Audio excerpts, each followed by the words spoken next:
Welcome to Crawlspace. Here we are tonight, Lance, with a live show recording. How fun was this? I'm still coming down from the adrenaline of that. Aren't you? Don't you just sit around and think about, what it was like before going out, meeting with Jordan, introducing Lucien, introducing Elias, the audience, the reaction.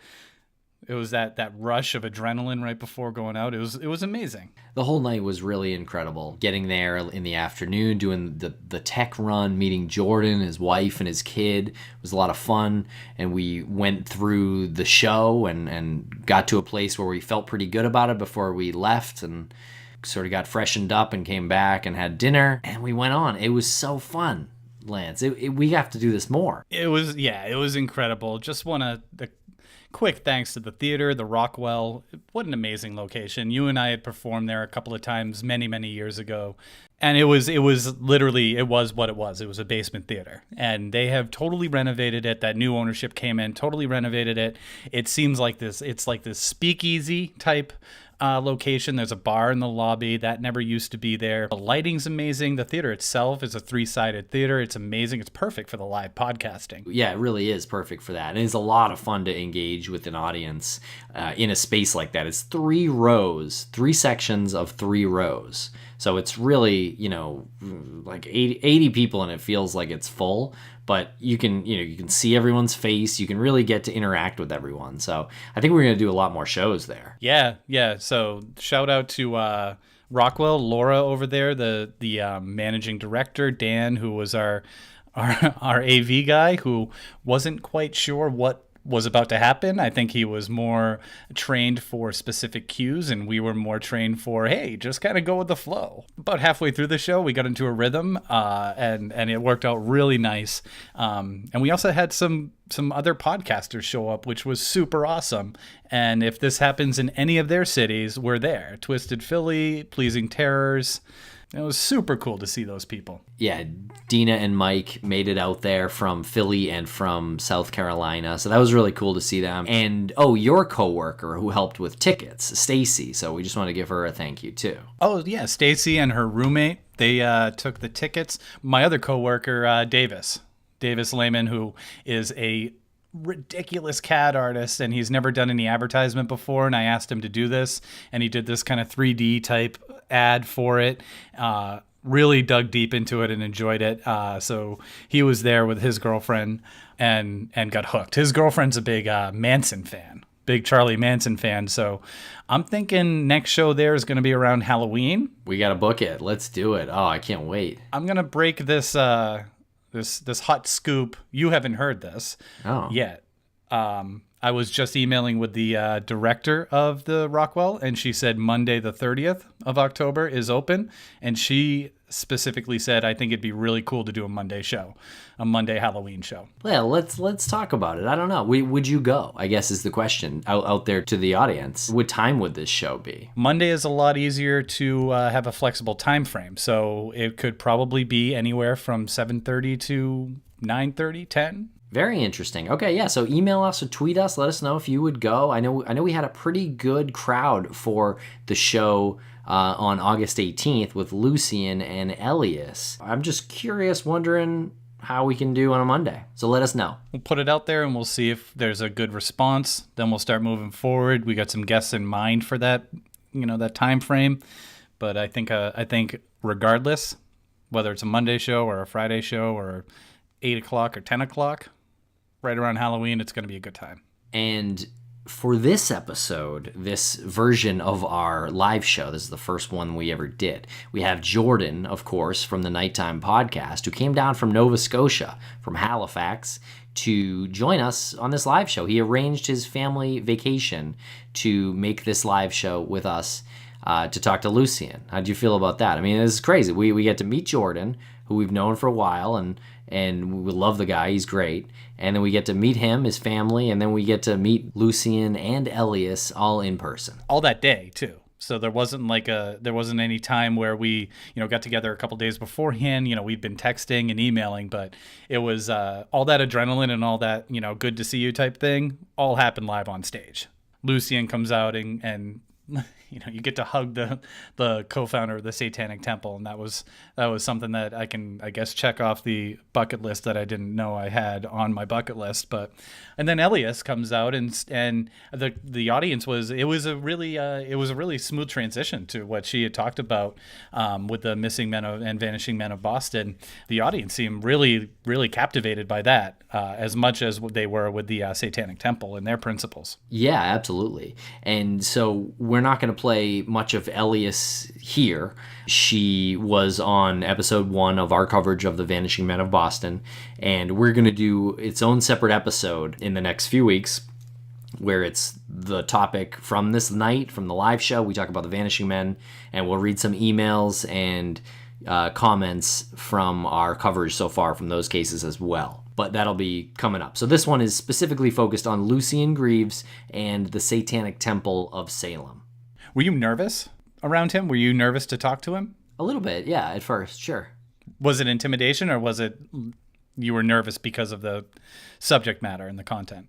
I guess I was raised Catholic, and I'm really kind of not now, but I think, like he mentions in the live show, that some people are just kind of instinctually afraid of the word Satan and people who stand for satanic beliefs and things like that. So I feel like I couldn't really help it. Nothing about him made me feel nervous. Like, he was a very warm guy. If anything, he's intimidating because he's so smart. It's exactly what I was going to say.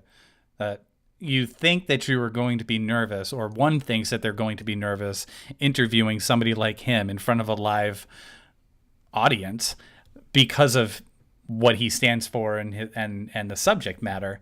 But the more you hear him speak, the intimidation and the anxiety actually increased for me, because I have never experienced anyone who was so eloquent in answering questions on the spot. We didn't give him prepared questions, and he nails them when he answers them. And it was like, I felt like, like a comparison of a boxer, like Apollo Creed and Rocky, and Apollo's looking at Rocky like he won't go down, and he's just shaking his head. Like, Lucien, you can't ask him anything that's going to knock him down. And even the audience questions, he doesn't even pause. He just knows how to go right into it. And they're not canned answers, because there's no way they could be. He had no idea what we were going to ask him. So I think I wasn't at all intimidated in the beginning, but I think maybe like 5 minutes into the conversation, I realized what we were dealing with. And his passion for what he does is, you're not gonna outsmart him in that conversation. And I think Lucien wrapped it up nicely and bluntly when he said, I understand that reading the 7 tenets of Satanism is a mindfuck because it's inherently human. And you read those, and if you lose the word Satan, you'd read those and say, well, that's how I want to act as a human. And that was one of our big things when we were going into it, because I thought that it was and it sort of is. It's a political movement, the Satanic Temple, for free speech, freedom of speech, freedom of religion, assembly, all of that. And I thought my mistake was that they just use the satanic ideal to showcase that, because you can't have strong opinions and not have a powerful vehicle to move your opinions. But the whole concept of being a Satanist is rebelling. Yeah, and it's a very this time in the country is very unique. And he said that since Trump's been elected, that the crowd, the amount of people, have grown. So it's people are wanting to rebel right now against what's going on in the world and the country. Right, and it's good to rebel. If you have the education and you're articulate about it, and your purpose is sound and just. And I'm not saying I'm converting to Satanism or anything, but I mean, he presents a pretty good argument. Well, what we do here, Lance, is actually kind of satanic, because what we do is question authority, and that's all we're talking about, really, when you boil it down. What we do, we wouldn't be doing a podcast about Maura Murray or about Brianna Maitland if cops found the perp or found the person, whatever the case may be. We're questioning authority by the very nature of having this podcast. Exactly. If it's the true crime genre, the citizen detectives out there, the whole concept of this is questioning and challenging the status quo and authority. So pretty cool. So keep an open mind when you listen. We're not expecting any religious converts. Honestly, we don't care if you want to or not want to. Not really our business or why we wanted to have this conversation and put this podcast out. So just have an open mind. Listen to him. You're gonna come across impressed. I would imagine. Right. I just want to say one more thing. We did title the show "Curious Conversations." And we're not going to present to you something that won't arouse your curiosity. We're not going to bring somebody into the mix where they're going to talk about something that everyone agrees with. You should be challenged, and you should have your curiosity challenged, and you should be open to that challenge, because if you don't, then you just get stuck in the ebb and flow of life, and that's it. And you don't experience other things. You don't meet new people, and you don't open your mind to new concepts. It's never too late to open your mind to new concepts. I mean, who would have thought 10 years ago that you and I would even consider saying the words out loud that we somehow became investigative journalists? 2 years ago, I wouldn't even understand you saying that. But you really need to have open concepts and open consideration for all sorts of curiosity out there. So with that, let's throw it to this audio. Really fun conversation with Jordan and Lucien, and Jordan introduces Lucien. And so then we kind of cut it short before we get into Elias and the Vanishing Men of Boston, which we will release as its own separate episode shortly.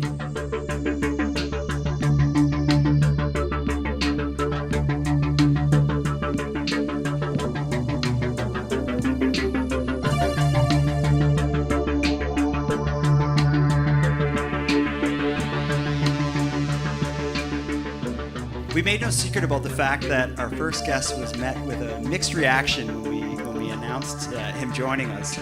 But based on the comments we received by email and Twitter messages and whatnot, it was obvious that the negative reaction was from people who had no idea who he is, what he's accomplished, or most importantly, what he stands for. And it was disappointing, as regardless of what you believe in, where you're from, or who you choose to love, he's likely done more to protect your children and your personal freedom than you likely realize. And he's done it through political change, despite the fact that he's not a politician. He's just some guy from Detroit who is creative, ballsy, super intelligent, and the best part of all, at least to me, is he done it all in the name of Satan. So I'd like to introduce Lucien Greaves, co-founder of the Satanic Temple.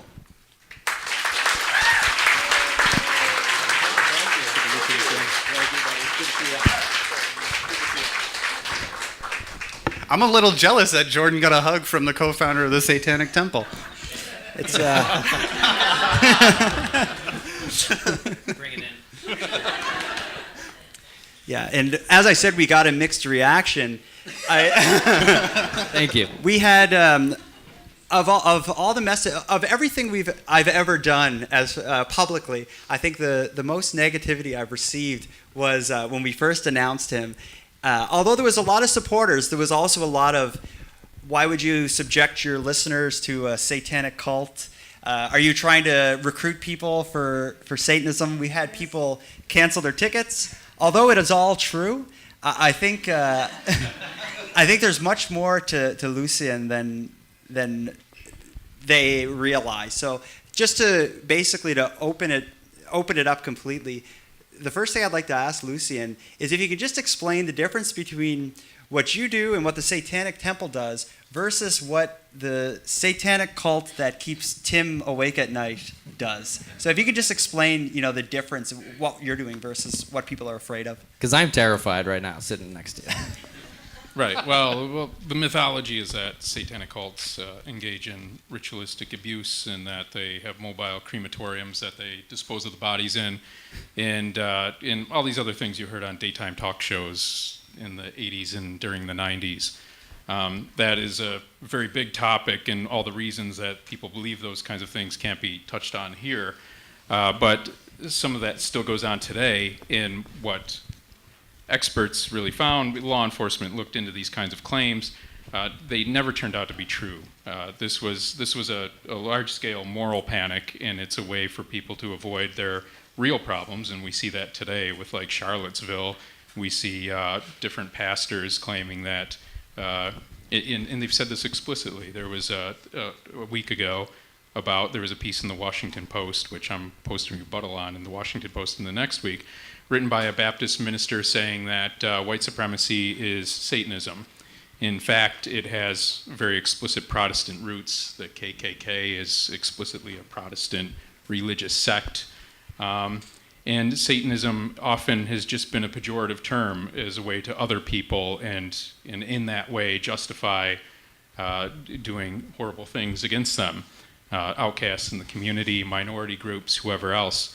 And part of what we do is we stand up for the unjustly accused and the minorities and the outcasts, and we fight for true religious liberty and pluralism. And you see a lot of that in the things the Satanic Temple does when we ask for equal religious representation where religions are allowed in the public forum. And we've seen many public forums shut down rather than allow the Satanic Temple to speak at all. We recently saw that in Minnesota, where we offered a veterans memorial in an open forum for veterans memorials where a Christian one existed.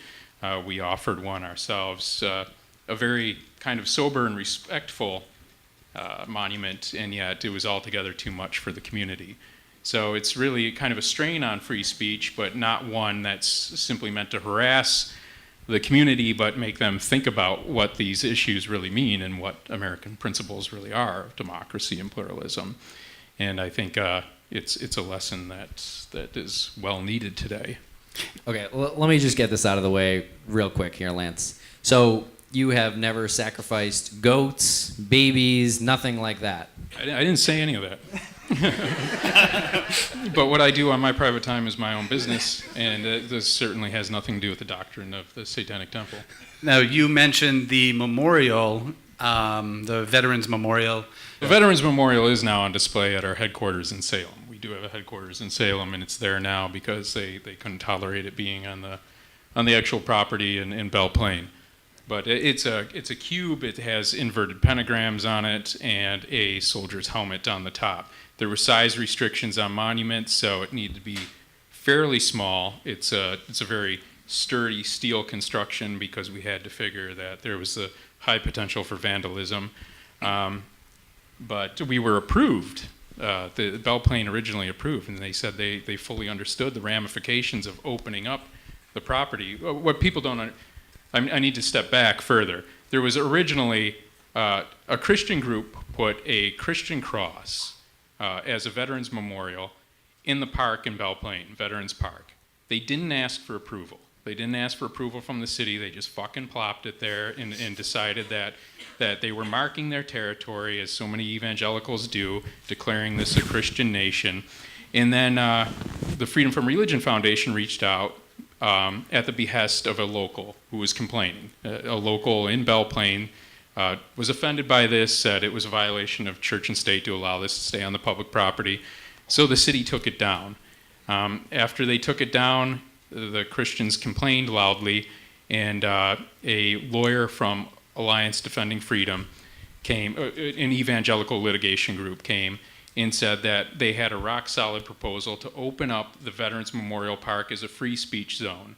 And the idea being that anybody could put a private donation into the public park, something that would memorialize veterans, and in that way, it wasn't government speech. It was private speech, and it was open to First Amendment protection. They did that, and we called their bluff.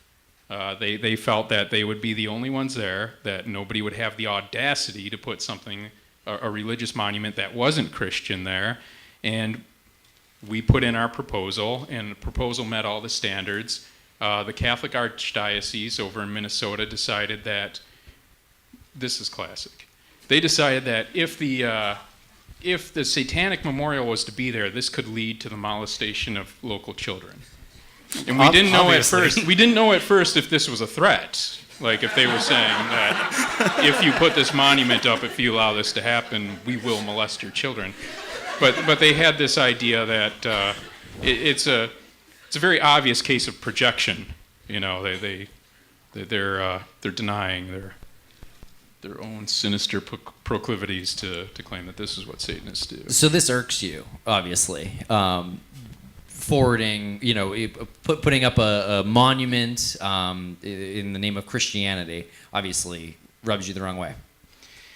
Well, it's fine so long as the free speech zone is actually respected. If it's government endorsement of a particular religious view, then it's problematic. If you have a Ten Commandments monument on state capitol grounds, and this is what happened in Oklahoma when we offered our Baphomet monument, and I don't know if everybody's familiar with that, but we actually... Beautiful. I think they're pretty familiar now. All right, yeah. Now this is full scale. It's 8.5 feet tall, 1.5 tons, and this is also now residing in Salem at our headquarters. You can go visit it. Are we able to get our picture in front of it if we show up? Oh yeah, yeah. Nice. We'll do that tomorrow. Good. This will be a good time. But the point being was that we didn't want Baphomet alongside the Ten Commandments. We didn't want Baphomet on public grounds alone. It was there to act as a counterbalance against the Ten Commandments. It was there to demonstrate that plurality is still respected, that we live in a pluralistic nation that respects religious freedom. And in this way, we call the bluff of the evangelical theocrats who go around claiming that there's a secular message behind the Ten Commandments, or that it's not government speech because they're willing to respect other points of view that come in. Once we actually test that, we find that that's simply not the case. Because once you had this built and were ready to install it, my understanding is they took down the Ten Commandments monument? They took down the Ten Commandments monument, but in Oklahoma, the case went to the Supreme Court. I believe it was the ACLU litigating, and there was it was based upon the state constitution of Oklahoma, which stated that nobody within the state of Oklahoma could be made directly or indirectly to participate in, fund, or otherwise engage in somebody else's religious practice by government fiat. And the Ten Commandments monument was ruled to be in violation of that. When I did, say, the Megyn Kelly interview on Fox, she attributed the taking down of the Ten Commandments monument to our efforts to put up Baphomet. And though we can't know how much of that was a consideration for the state Supreme Court, they had to have it in mind. They had to have it in mind that whatever they were going to rule on the Ten Commandments monument was going to have ramifications for our request to put up Baphomet in Oklahoma. And I think it may have influenced their decision to say that certainly, yeah, we can't have religious monuments as government speech at all.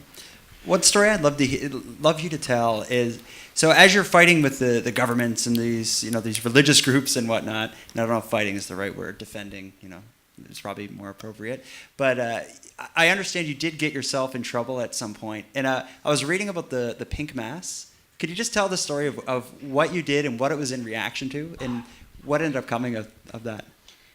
Yeah, I don't think you're going to see a more contentious event in Boston until tomorrow. But but at the time, this was the Boston Marathon bombing, and this was before they knew who had done it. And Westboro Baptist Church was going to come and protest the funerals of the victims of the Boston Marathon bombing. And a lot of people showed up to counter-protest, and I was there among them, and we were waiting to see the Westboro Baptist Church show up. And everybody was infuriated. Nobody was in a good mood after the Boston Marathon bombing. It was martial law, and people were very agitated about the Westboro Baptist Church, and it was probably best that they didn't show up. But like smartasses, they took to Twitter, and they were saying, you all showed up for us, and we were there in spirit, and they did some little Photoshop of their protesters hovering above the heads of the counter-protesters who were there in Boston. They're holding signs that said, God brought the bombs, and things that other things that suggested that the victims of the marathon bombing deserved it. And the important part was that they said that they were there in spirit. So this kind of got our gears turning to thinking about how we could also meet the Westboro Baptist Church on somewhat more spiritual terms, to be with them in spirit. So naturally, Fred Phelps, who since has died was alive at the time, we looked up where his mother was buried. This is only, I'm sure this practically writes itself. You can, I'm sure you know the idea now. So anyways, we went to her grave site and decided to have a homoerotic satanic ceremony at her grave site, which culminated in me respectfully resting my testicles on her headstone. And we had a lot of pictures of this taken that we disseminated afterwards, and they got very angry and they got very upset.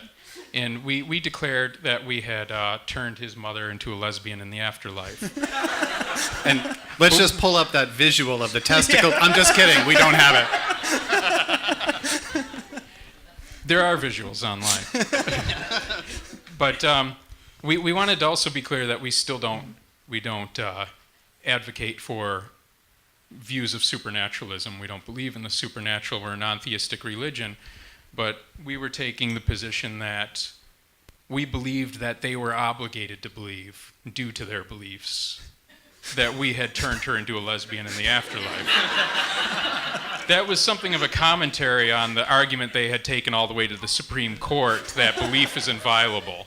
And you know, they're not subject to correction on any empirical evidence whatsoever because that's simply their belief. So we were free to believe that they believed that she was a lesbian in the afterlife, despite whatever they might say. And they really did give us the credit of doing their famous, they do those, I don't know if you've seen them, they do their flyers, and they did a whole kind of flyer with all their symbols around it with some kind of senseless asinine ranting about how Satanists, queers, and whoever, we're all one and the same and we're all damned to hell. But it was a good time.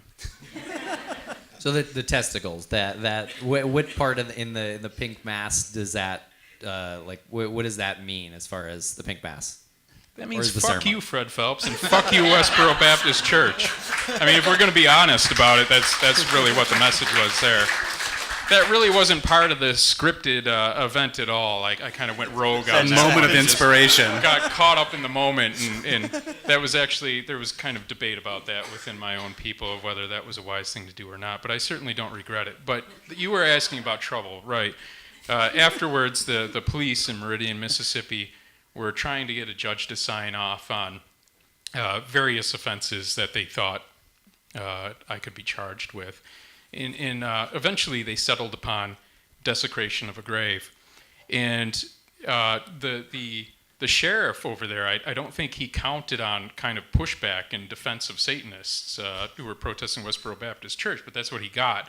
And he was becoming an item of ridicule in outlets like Huffington Post and Vice and things like that, where he was originally saying that I was going to serve prison time or whatever. He was saying, all right, this is a $500 fee at most. So I was back here in Massachusetts and I was talking to my lawyer and I said, well, let's go fight the charge. I'll wear horns and a cape and we'll bring cameras and we'll actually go to court over this. And I had said such insulting things about the sheriff, though, that I thought we should know for sure that I couldn't be detained. And when my lawyer looked it up, he said, no, you could do a year. And so we said, okay, fuck it, we're not going back to Mississippi. And now I can't go back to Mississippi. Think all the fun I've missed. What a shame. Yeah. Shucks.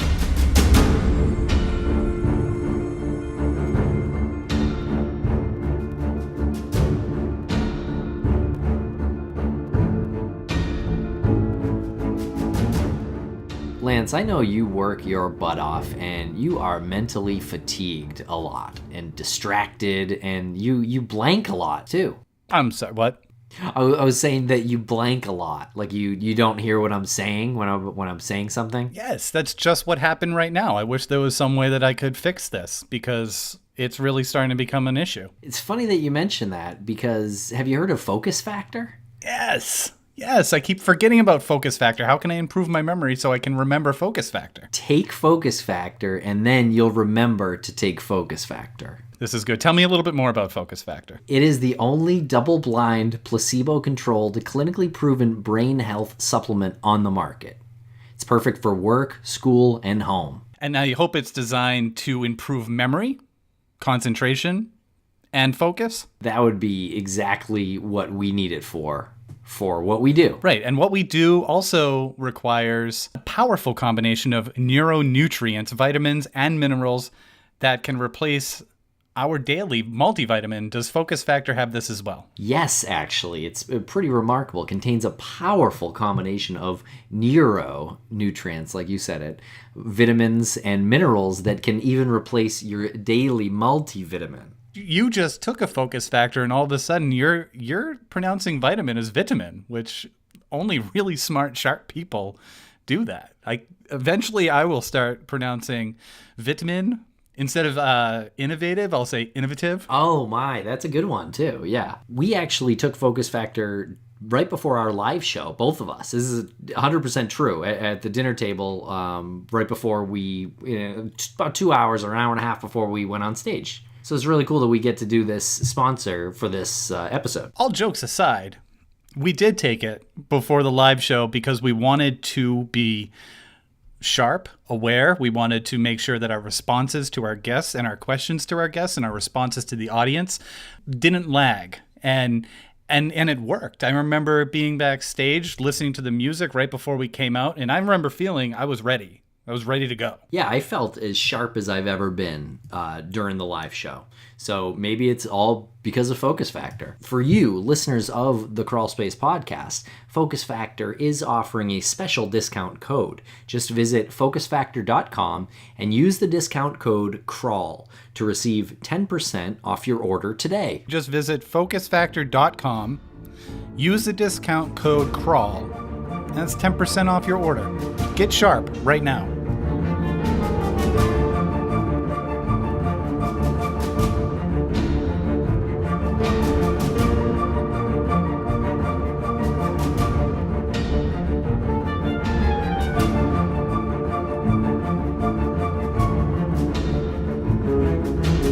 We mentioned Megyn Kelly and the Fox News interview that you did, and we actually have two clips if everybody wants to see them. I don't know if anyone has seen these yet. It's Tucker Carlson interviewing Lucien and Megyn Kelly interviewing Lucien, about 4 minutes or so. But I want to point out not so much Lucien's reaction, but at Tucker Carlson's face during this whole thing is probably one of the funniest things I've ever seen. So if we can roll with that. City, Minnesota once featured a small Christian monument that was dangerous and offensive, of course. So there were lawsuit threats, and the city declared the monument's location a free speech zone. But that, in turn, drew the attention of a Satanist group, which wanted to erect a satanic shrine in the park. Now, the city is reversing itself and has decided to remove all religious symbols from the park instead.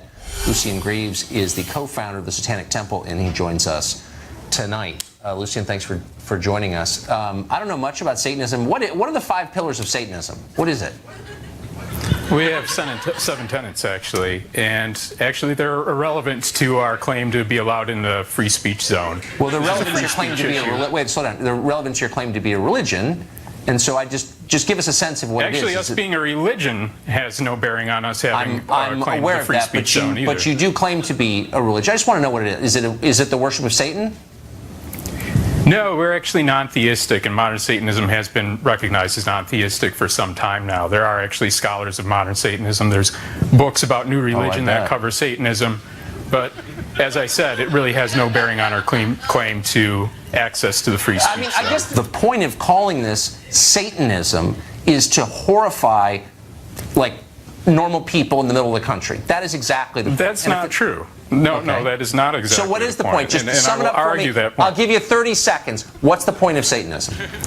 Well, to sum up a religious movement and its history in 30 seconds isn't quite fair, but I would say that. Okay. But I would say that Satanism embodies Enlightenment values. It is emblematic of the ultimate rebellion against tyranny. To that end, we look at the history of the crushing of the church and the rise of Enlightenment values and the rise of pluralism and diversity and multiculturalism as inherently satanic. a group of Satanists is tonight claiming victory after a court told the state of Oklahoma to remove a monument to the Ten Commandments from the state capitol. Before the ruling, the Satanists wanted to install their own tribute, a pagan idol showing a bearded goat on the Capitol grounds, right next to the Ten Commandments. We will begin with Lucien. All right, Lucien. So is it like Lucien as in Lucifer? Is that why you're called that? Sure, as you like. As much as you like. I don't like. Is that your birth name? No, it's not. Okay. So, what is it that first drew you to the Satanic Temple? Well, I helped co-found the Satanic Temple. Why? Why? Because it is an embodiment of my deeply held beliefs, and I think there's a distinct need for a counterbalance against the dominant religious privilege in America today. So now you're happy because you got the Ten Commandments taken down, but are you still pushing to have the goat with the horns and so on put up on the state capitol grounds?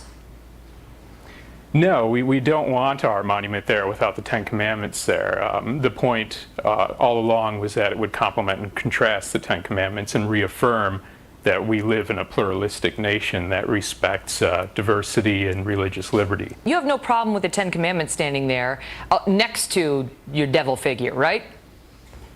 That's correct. So long as multiple points of view are allowed, there's nothing wrong with a religious monument being up. But that really wasn't the argument that Oklahoma was making. They were saying that it wasn't a religious monument and that the Ten Commandments monument served a secular purpose, which is outright false. Well, the U.S. Supreme Court found that. I mean, the U.S. Supreme Court has already ruled that the Ten Commandments, that the displays not only have a religious significance, but also a historical one. Well, you're talking a different type of issue because in Oklahoma, they were ruling by the state constitution, not the federal constitution. I know, so it's but an entirely different issue. If you're talking Texas, it's a moot point. It's not that different, but you're right. No, Texas, it's entirely different. We're talking different constitutions. I've looked at them We're talking both. State constitution versus federal constitution. I know. So there's I a looked world at of them difference both. when And it then comes to the I courts. practiced law for like a decade too, so I did read them and see a lot of similar words. Lucien, thank you. Good luck to you. And I taught you that there was a separation between that there was a difference between the federal constitution and the state constitution. Thank you for that.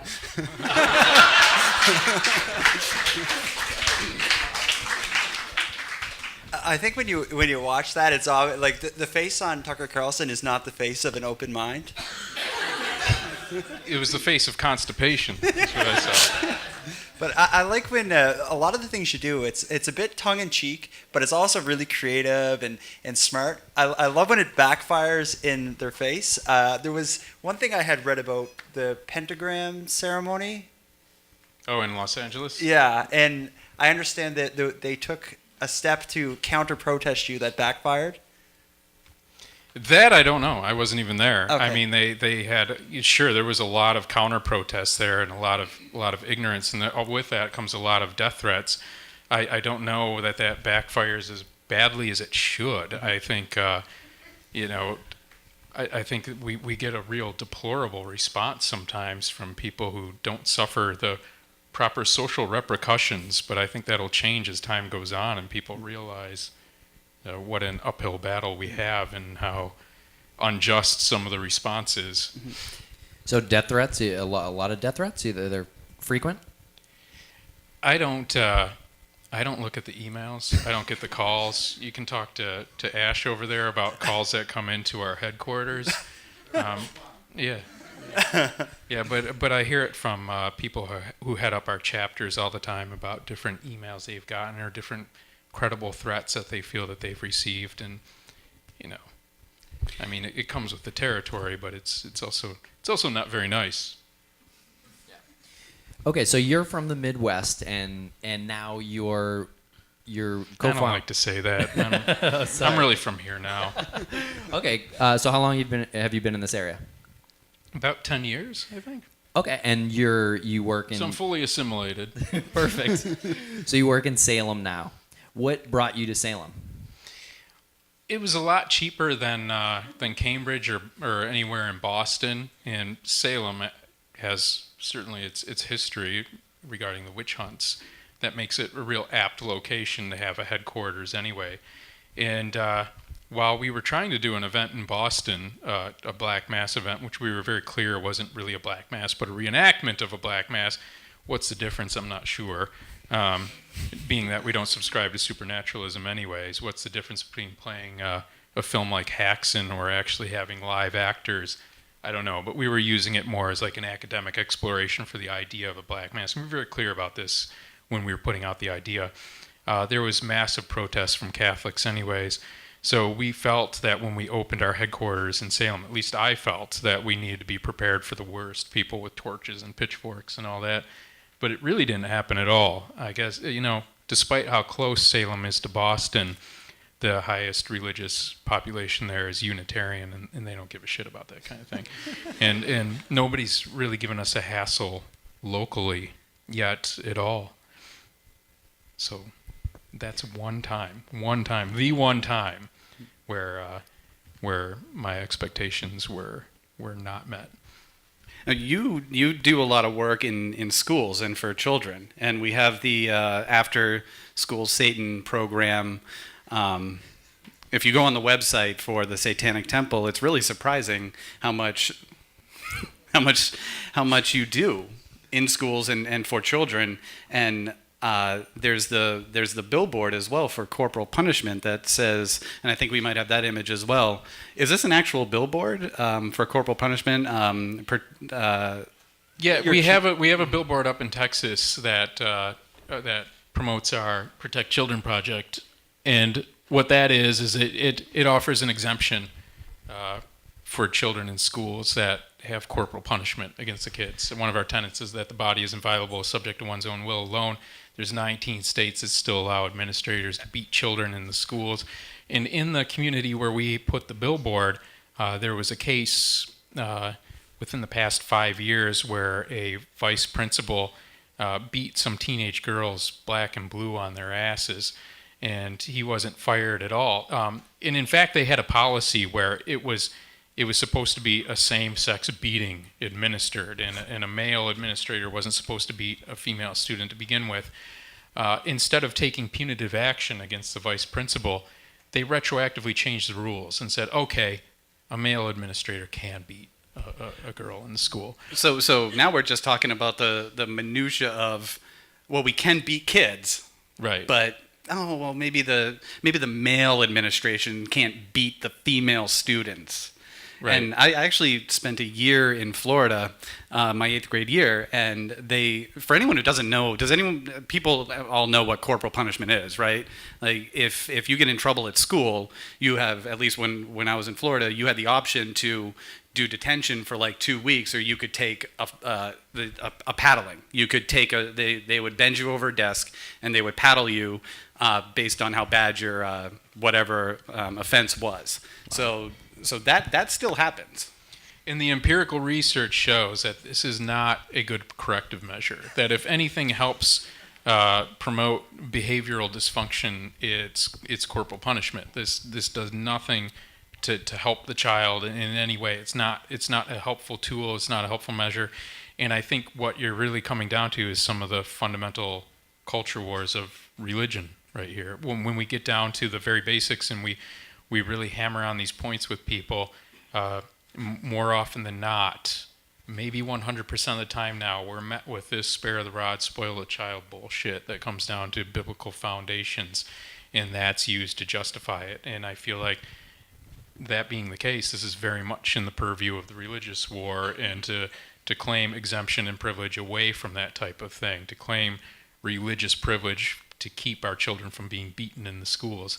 And a lot of people warned me before we rolled out this project. A lot of people closer to me felt that it was a real mistake to not put this letter of exemption out towards the parents and say that the parents needed to accept this.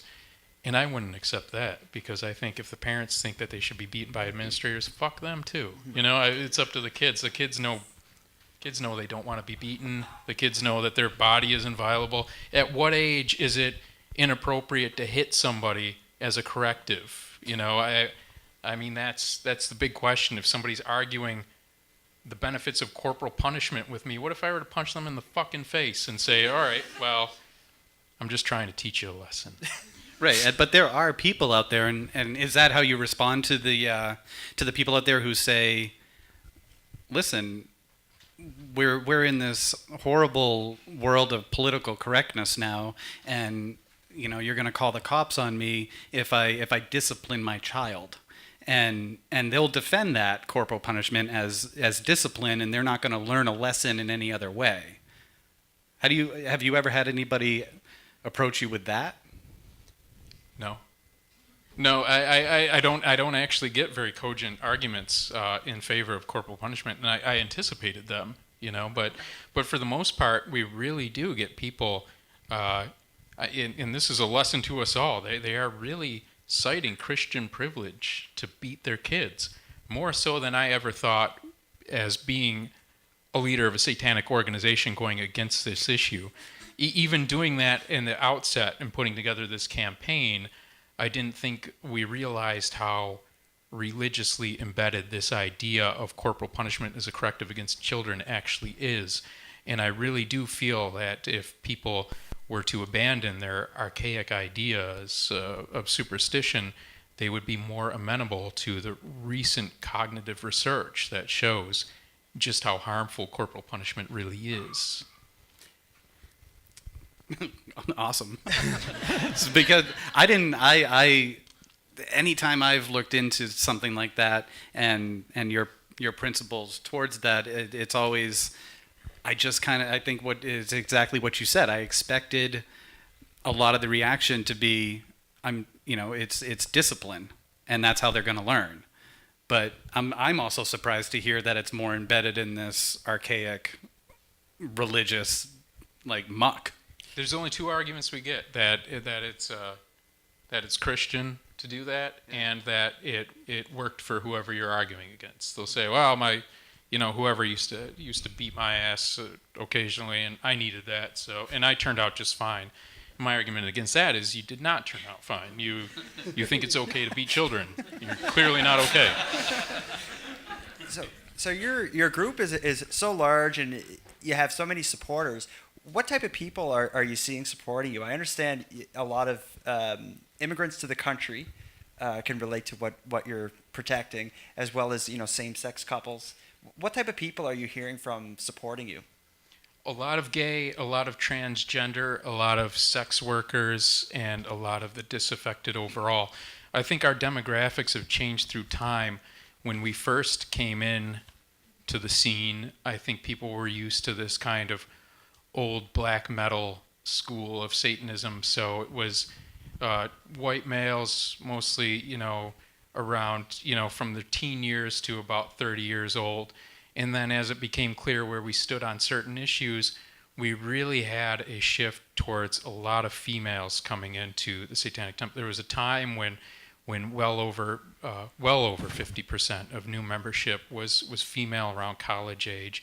And then it didn't take long, especially with things like the Pink Mass, where we got a lot of the LGBTQ community, and I think that's a natural fit for them anyways. They're beat up upon by traditional religious organizations, and we're obviously a place where that's not even a question. There's not even a difference. It's not a matter of toleration. That is itself an insulting term. It's something where it's and nobody cares about that within the Satanic Temple at all.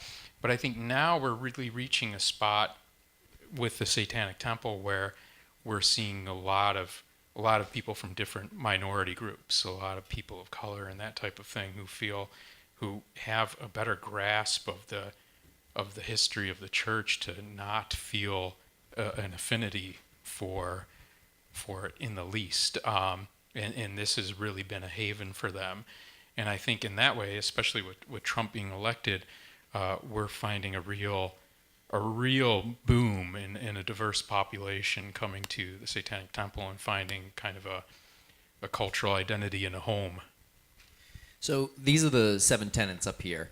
And I was reading an article the other day about you and the temple. And the author of the article said, I'm a Satanist and I didn't even realize it.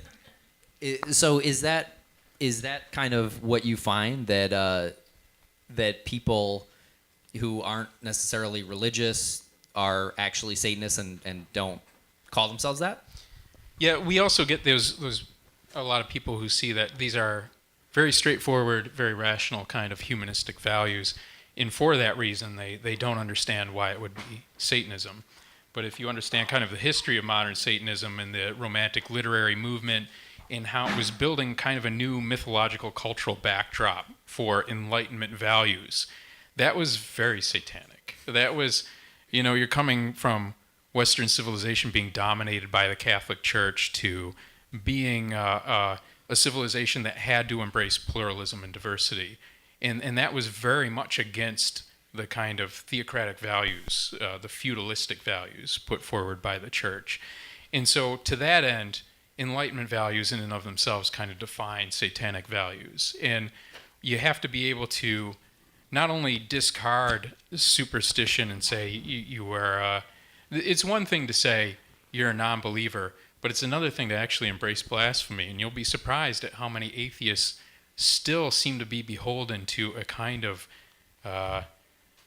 unconscious superstition where these symbols and the names still seem to have an inherent value in their minds and can't be amended in any way, where what is satanic needs to be defined as the absolute evil and absolute cruelty, which also implies the opposite, that the Christian religion are the arbiters of what is morally true and correct.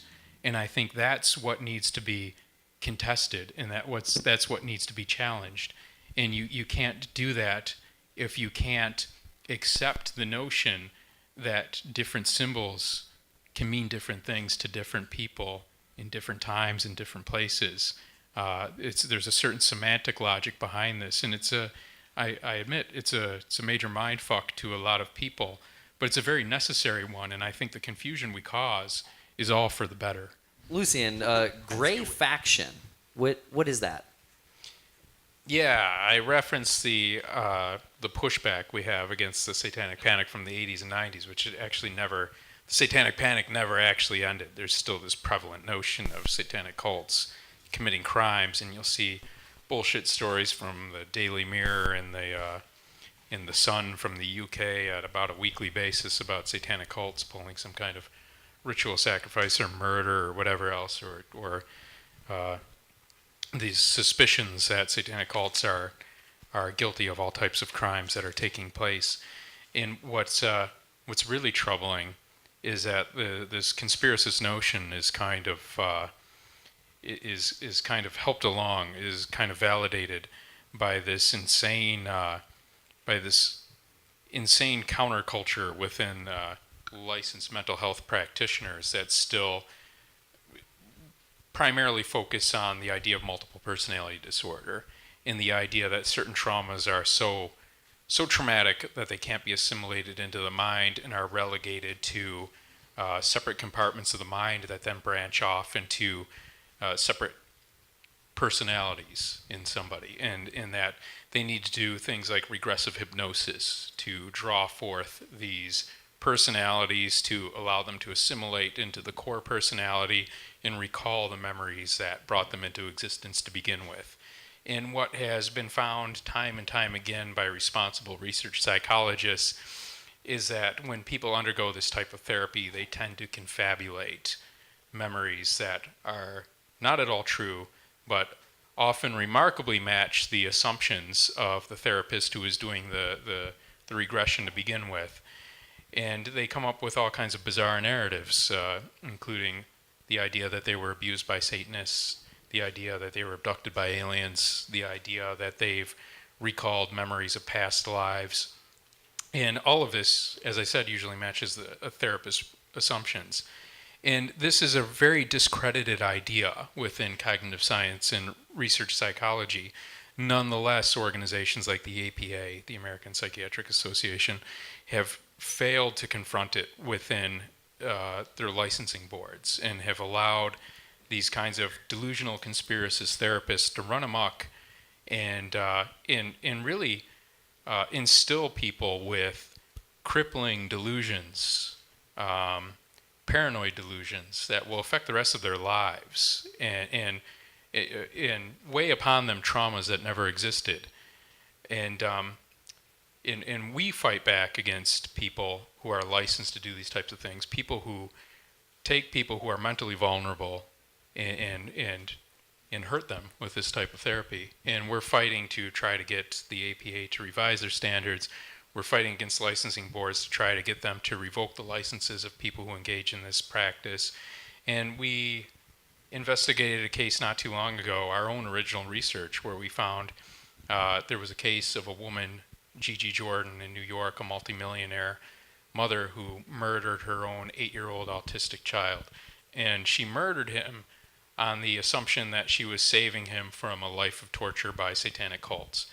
And prior to murdering her kid, she had consulted with a woman, Ellen Lachter, a psychologist, a clinical psychologist in California, licensed, who on her own website talks about Illuminati conspiracy theories, talks about witchcraft abuse, satanic ritual abuse, all these kinds of 1980s, 1990s debunked conspiracy theories that we feel there's a very credible basis to say that if Gigi Jordan had consulted a non-conspiracist therapist, somebody who would have disabused her of her conspiracy theory, she might not have murdered her child.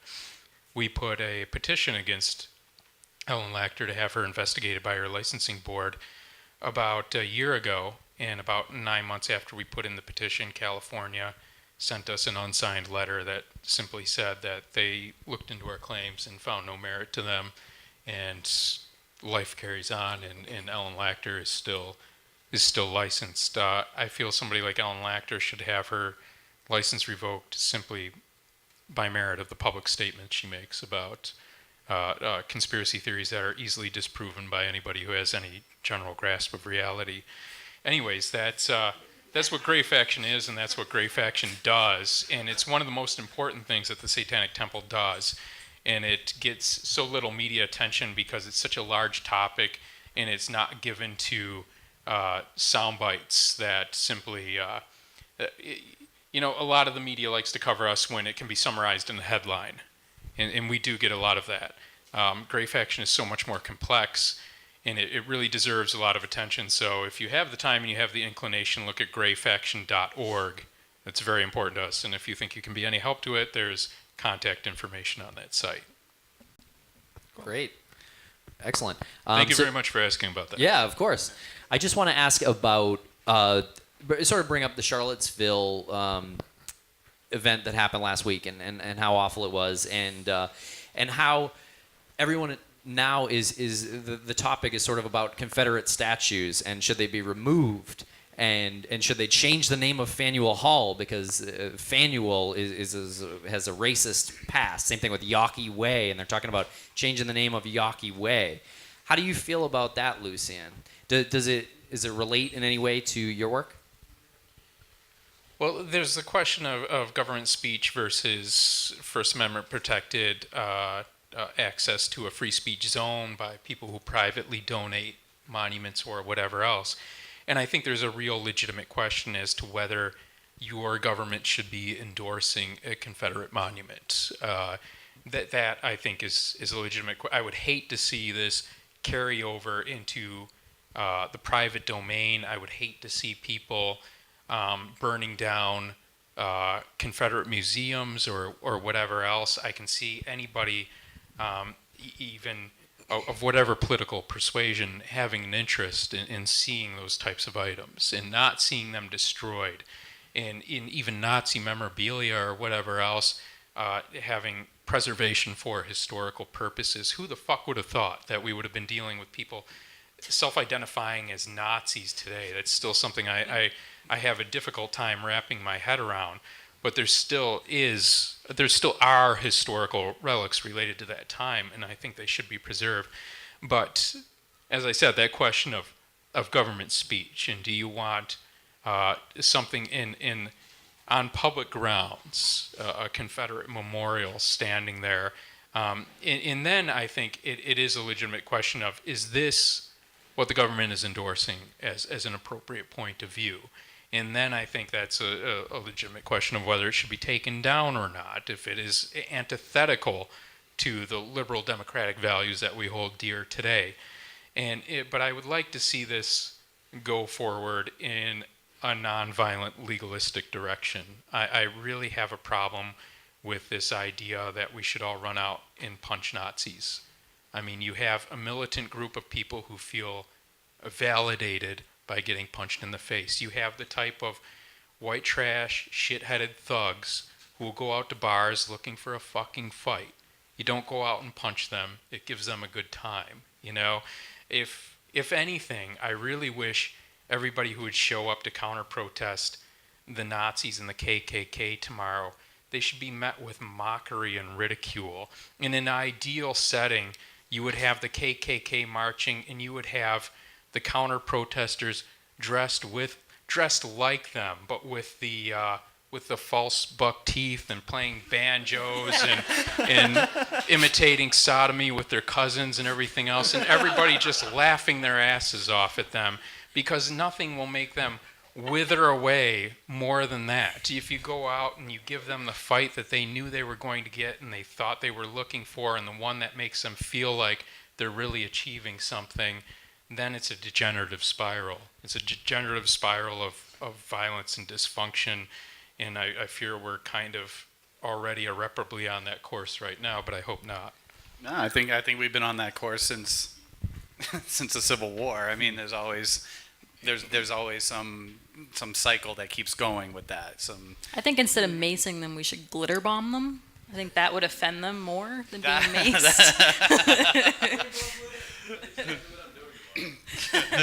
Just like sprinkle. But if the message was, look at you fragile, pathetic little shits, I mean, you can't just walk away from that. If you get punched in the face and you get back up again, they're going to feel very energized. Everybody's laughing at them, as they should be. Yeah. That is far more difficult to recover from. And if you read Steven Pinker's book, The Better Angels of Our Nature, I feel like that's one of the best books of modern times. He was talking about the death of dueling and how dueling really died out when everybody started laughing at it. Everybody started making a mockery of right. it. Well, right. That's an interesting exercise. If you were to look back at all of these like antiquated things that have happened over history, and when they start becoming a mockery, then they start dueling for out. a long time was a practice that people objected against. People were very upset. You know, people were going out and they were getting killed in these duels, based on honor or whatever else. And according to history, it wasn't until the younger generation just started laughing and doing mock duels themselves that the dueling practice became untenable thereafter. I think we got a question up there. We got a mic down here. If you guys want. Oh, it's okay. You can just yell from there. Yeah. I mean, yeah, go for it. So, in regards to the statues and where you are with that, where is your understanding of where you draw the line between understanding the historical importance of a statue and for what it is, good, bad, George Washington, whatever, all slave owners, nothing good about that, but still they had good traits, right? We're all a mix of light and dark, right? So, where is your understanding of we start rolling back these public figures and things that are built up as monuments and architectural displays to now we should not have any of them just because of the past they have. So where do you draw that line? Where are you understanding that as a fault? I think it's a question for Lucien mostly, it seems. Is it a question for me? Well, I think so. I really think the distinction is between government and private speech. I'm still what a lot of people would consider a free speech absolutist, and I've gotten a lot of shit for that lately, especially when they attributed anti-Milo, or Milo, whoever the fuck that guy is, protests to the Satanic Temple, and I reached out to Breitbart and I said that wasn't us, that we weren't protesting against his free speech because we don't. And a lot of people were upset, and they were saying that I was defending a man who was saying certain things. I never read his material. I stand on free speech as a principle. The line I draw is between when the government is endorsing a certain type of speech as opposed to private. If somebody wants to open up a museum where they have nothing but Nazi memorabilia, I don't think we have anything to say about that. You don't have to go to it. Nobody has to agree with it. But if the Boston City Council decides that every preliminary invocation is going to be given by a Nazi, I think we would then have to march, and we would all have a real problem with that. Speaking of which, the issue is that these figures are in public spaces. that's the issue, and I think that's the only legitimate issue. I think if private speech, I want to know. I want to know when an asshole's an asshole. I don't want somebody to feel in An asshole and a good person at the same time. We all are. if somebody's an asshole and a good person at the same time. Well, sure. I mean, your expression is I stand by free expression. I stand by free speech, and that's not to say, even when they call me a free speech absolutist, I'm actually standing by the caveats that we do have on free speech today. There are caveats related to fighting words, which is kind of a gray area, but the courts have done fairly well on that. There's caveats related to slander and copyright infringement and those types of things. And I feel that those are all completely legitimate, and those are things that should be deliberated on, and people should have legal recourse on those. I just don't feel that there needs to be further prohibitions upon free speech right now. And a lot of people feel that that is an endorsement for every type of speech that might come out of that. It just isn't. I stand by the ACLU's decision to defend even hateful speech. I think they're doing the right thing. They're staying viewpoint neutral. They're standing on a principle.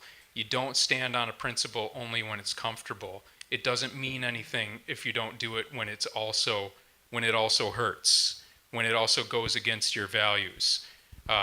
Free speech has a very, it's the bedrock of liberal democracy, and we need to preserve that even in the worst of times. And this is one of those times right now, and I feel that on balance, it's for the better. It seems to me like the satanic thing to do in this case about the Confederate statues would be to erect a Martin Luther King Jr. statue right next to a statue. Well, something of to Robert Lee. realize about the Satanic Temple is that there hasn't been a time where we've been doing an event in the public forum where there hasn't been some religious group that has claimed that what we're doing is hate speech against them. And they say that even though we might not be calling for violence against them, even though we might not be stating these things directly, our very identification as Satanists causes acrimony and puts them in a position of hostility against them. That's making a mockery of them, and that what we're doing should be shut down on those grounds as hate speech.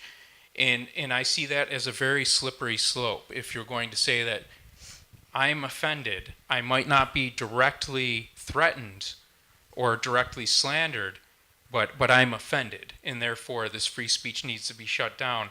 I think that's very dangerous territory to dip into, and it will bite us all in the ass eventually, and ultimately whoever benefits is whoever already has the power and control to be the arbiter of what is determined to fall within those parameters of so-called hate speech or not.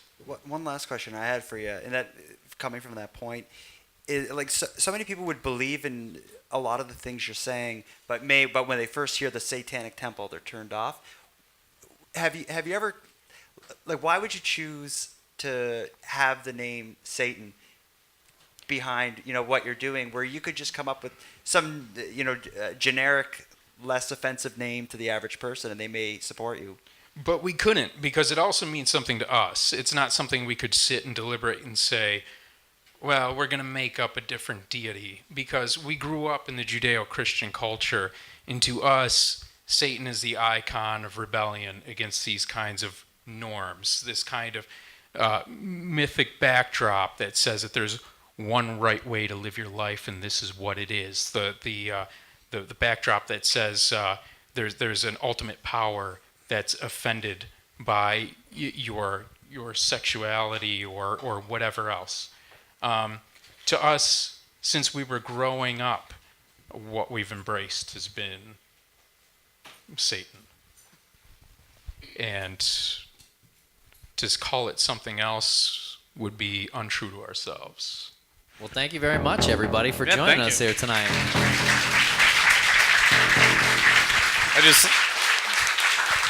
That's a one quick question for Lucien. I know that Tim was particularly terrified to be here this evening. I just want you to just assure him that you did not steal his soul during this. No, I'm gonna kill him. Oh.